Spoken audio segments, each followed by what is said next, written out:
அறிவிப்போடு வெளியான அண்ணாமலை அமித்ஷா சந்திப்பு பின்னணி தமிழக அரசியலில் உச்சகட்ட பரபரப்பு. முன்னாள் முதல்வர் ஓ பன்னீர்செல்வம் 2 நாட்களுக்கு முன்பு டெல்லியில் மத்திய உள்துறை அமைச்சர் அமித்ஷாவை சந்தித்தது தமிழக அரசியல் வட்டாரத்தில் பெரும் பேசுபொருளாக இருந்தது. இந்த சந்திப்பில் தமிழக அரசியல் சூழ்நிலை, அதிமுக பிரிவினை, எதிர்கால கூட்டணி அமைப்பு உள்ளிட்ட விவகாரங்கள் குறித்து OPS அமித்ஷாவுடன் விரிவாக ஆலோசித்ததாக தகவல்கள் வெளியாகின. டெல்லி பயணத்திலிருந்து சென்னை திரும்பிய OPS அதனைத் தொடர்ந்து தமிழக அரசியல் நிலவரம் குறித்து சில முக்கிய கருத்துகளையும் வெளிப்படுத்தினார். இதனை அடுத்து நேற்று பாஜக முன்னாள் தமிழக தலைவர் அண்ணாமலையும் டெல்லி சென்று அமித்ஷாவை நேரில் சந்தித்து பேசியுள்ளார். அண்ணாமலையும் அமித்ஷாவும் நடத்திய இந்த சந்திப்பு பல்வேறு பரிமாணங்களில் முக்கியத்துவம் வாய்ந்ததாக பார்க்கப்படுகிறது. குறிப்பாக வரவிருக்கும் தேர்தல்களை கருத்தில் கொண்டு கூட்டணி அமைப்பு, அதில் சேர்க்கக்கூடிய கட்சிகள், தமிழகத்தில் நிலவும் அரசியல் சூழல் ஆகியவற்றில் மையமாக கொண்டு இருவரும் கலந்துரையாடியதாக தகவல்கள் தெரிவிக்கின்றன. இந்த சந்திப்பில் OPS மற்றும் டிடிவி தினகரனை கூட்டணியில் சேர்க்கும் விவகாரமும் பேசப்பட்டதாக அரசியல் வட்டாரங்களில் ஊகங்கள் எழுந்துள்ளன. ஏற்கனவே OPS மற்றும் தினகரனை கூட்டணியில் சேர்க்க அண்ணாமலை தொடர்ந்து முயற்சிகளை மேற்கொண்டு வருவதாக செய்திகள் வெளியாகி இருக்கும் நிலையில் OPS டெல்லி சென்ற ஒரு நாளுக்குள் அண்ணாமலையும் டெல்லி சென்று அமித்ஷாவை சந்தித்திருப்பது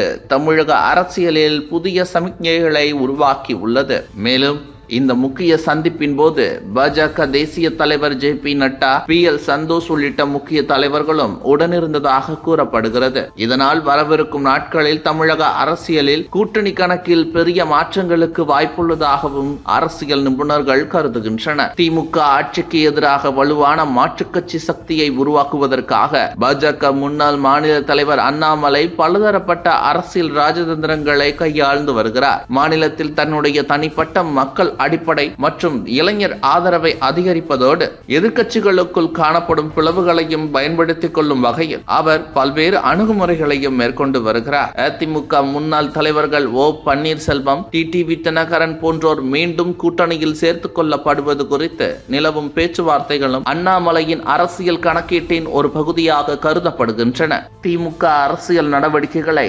நேர்மையான எதிர்ப்புடன் சாடுவது, ஊழல் குற்றச்சாட்டுகளை முன்வைத்து மக்கள் முன் புதிய அஜெண்டா உருவாக்குவது, மேலும் தமிழகத்தில் பாஜக வளர்ச்சிக்கான அடித்தளத்தை வலுப்படுத்துவதற்காக மத்திய தலைமையுடன் அடிக்கடி ஆலோசனைகள் நடத்துவது ஆகியவை இவரது முழுமையான அரசியல் யுக்திகளாகின்றன. குறிப்பாக வரவிருக்கும் தேர்தல்களை முன்னிட்டு பாஜக கூட்டணியை விரிவுபடுத்தி அதனை திமுகவுக்கு மாற்றாக நிறுத்தும் முயற்சியில் அண்ணாமலை தீவிரமாக செயல்பட்டு வருவதால் தமிழக அரசியல் சூழலுக்கு இது முக்கிய பரிமாணம் சேர்த்துள்ளது.